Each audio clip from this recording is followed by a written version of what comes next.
Ville, ota sen sipurasu noista. No niin.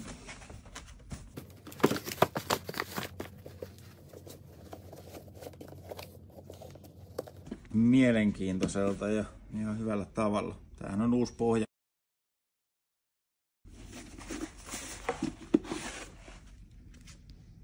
Uusi lärpäke.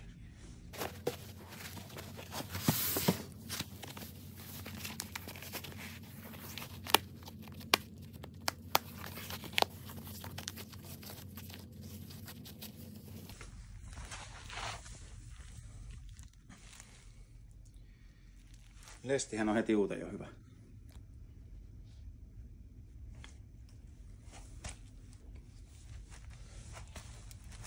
Tää ulkokumi tekee tästä kyllä pikkusen jäykemmän uutuudeltaan.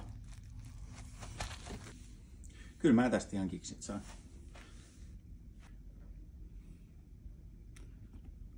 Mun mielestä on vielä makeampi tämä nahkainen versio. Tässä on, mä tykkään jotenkin tästä pohjan väristä tähän. Ei se mustakaan tähän olisi huono, mutta kyllä tää istuu kans nätisti. Mä oon sellainen reisitaskuhousutyyppi, niin tää istuisi kyllä tosi nätisti. Tää on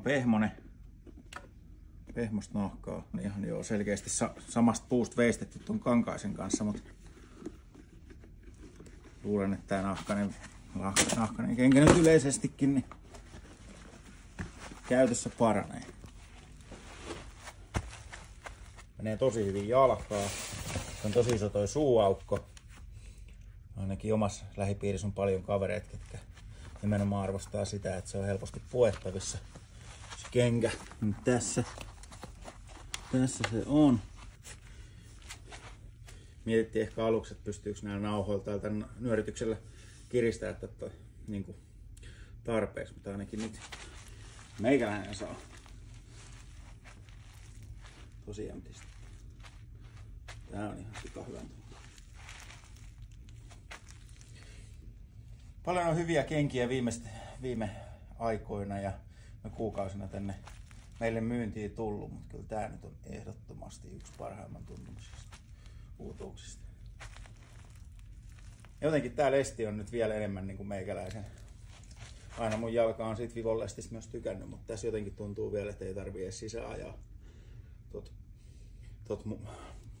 ulkosyrjää.